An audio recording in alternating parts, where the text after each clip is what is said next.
On va revenir sur, évidemment, c'est le sujet de l'été, le sujet de la semaine et évidemment cette arrivée massive, on le constate depuis quelques semaines, les demandeurs d'asile à la frontière. On en parlait en début d'émission, l'armée qui a été appelée en renfort aujourd'hui.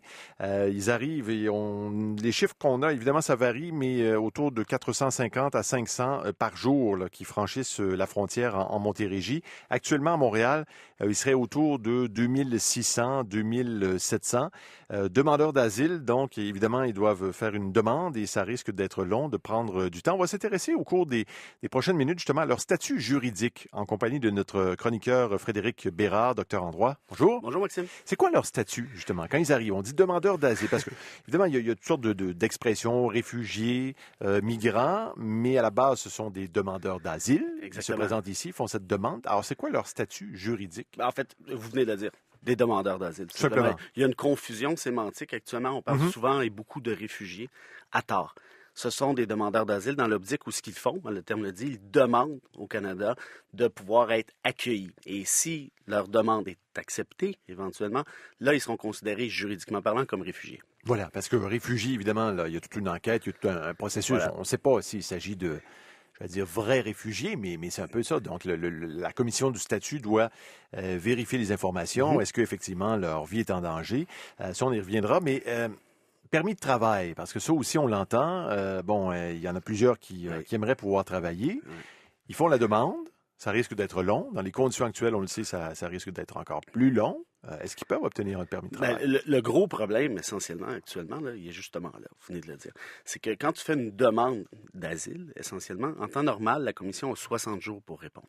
Sauf dans les circonstances actuelles, on parle plutôt de 9 mois. Et ça dure déjà depuis un certain temps. Donc, c'est à comprendre qu'Ottawa n'a pas prévu le coup. Là. Ça, je pense que c'est assez clair, du moins d'un point de vue ressources. Ce qui fait donc que ces gens-là qui n'obtiennent pas le statut de réfugié ne peuvent pas, dans l'intervalle, obtenir un permis de travail. Le statut de réfugié est accordé par Ottawa. Le permis de travail, lui, est accordé par Québec. Maintenant, aussi longtemps que vous n'êtes pas réfugié, vous ne pouvez pas obtenir de permis de travail. Si vous ne pouvez pas obtenir de permis de travail, par définition, vous ne pouvez pas travailler. Oui. Donc, ça veut dire, ils sont sans ressources, ils vivent de quoi? Là, actuellement, ils sont un peu à charge, si je peux dire, de Québec.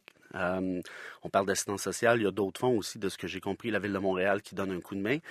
Et bon, on vient toujours à la même affaire, mais d'après moi, ça me semble assez clair que si on accélère le processus de demande d'asile, on va régler une bonne partie du problème. Là. Oui, il y a un fardeau financier aussi. Évidemment, sûr, parce que si vous ne pouvez pas travailler, bon, vous avez à peu près pas de sous, parce que c'est le cas de la plupart des réfugiés d'ailleurs.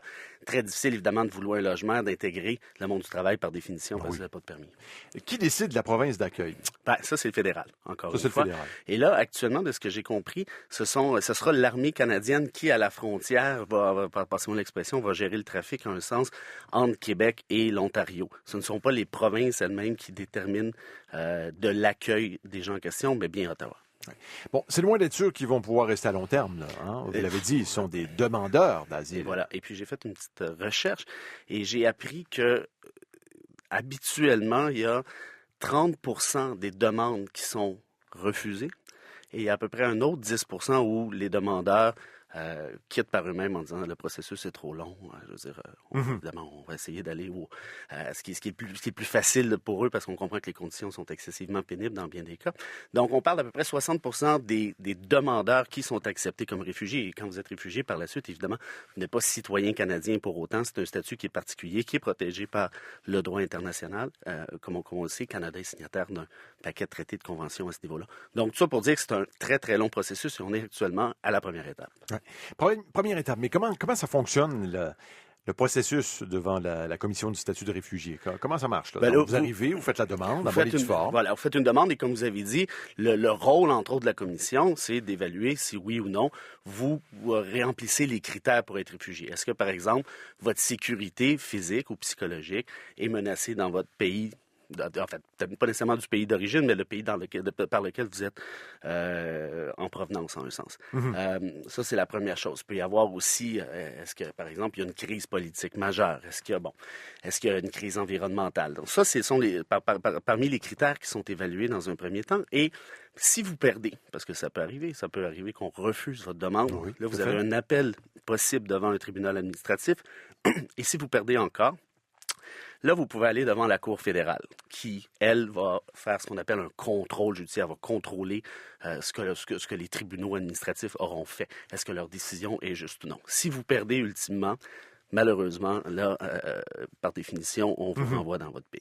Est-ce que vous êtes représenté par un avocat, un agent, ou vous êtes seul qui vous pouvez évidemment être représenté par avocat, mais on comprend dans les circonstances actuelles, ben, c'est ça. Encore faut-il se le payer, hein, c'est ça. Voilà. Hein? Ouais, voilà. Bon, donc la commission va statuer si effectivement là-bas, dans le pays d'origine, hein, il y a persécution, si la vie est en danger, réfugiés politiques ou autres. Il y a en ce moment, donc, depuis, en fait, ils sont arrivés hier après-midi, 2 ministres haïtiens qui sont ici actuellement pour on a entendu le message. Là, ça fait jaser, ça. Oui, bien beaucoup. 2 ministres haïtiens du régime que fuient ces demandeurs d'asile qui disent « Vous pouvez rentrer à la maison ». C'est assez particulier comme situation. Quand même. Même d'un point de vue légal. Oui. Ben, en fait, ils ont dit « Vous êtes les bienvenus, vous êtes les bienvenus en Haïti ». Bon, ce qui me semble aller de soi.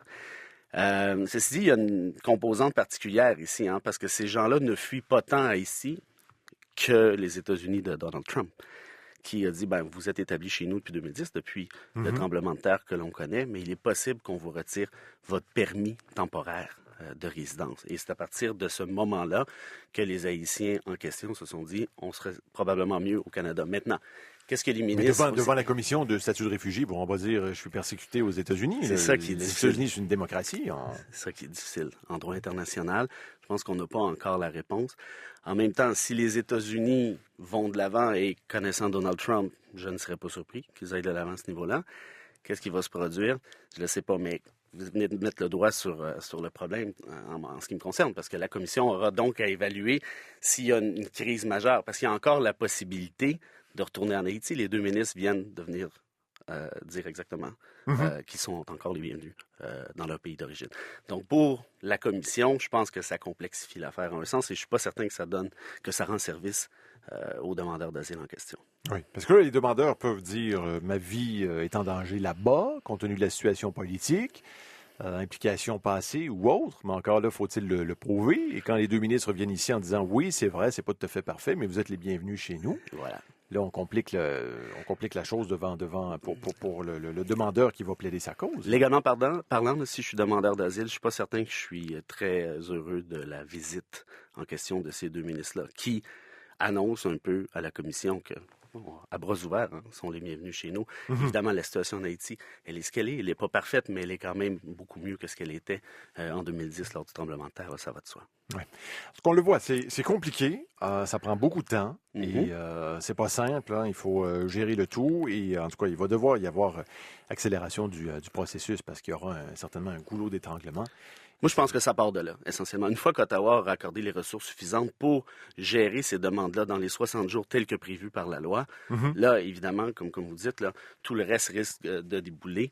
Et dans l'intervalle, je pense qu'il faut faire attention de ne pas sombrer dans la démagogie, comme on le voit là, depuis quelques jours ici. Là, on associe...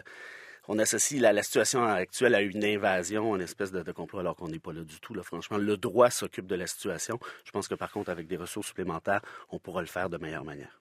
Frédéric Bérard, docteur en droit, merci beaucoup. Merci. Au plaisir. I think the president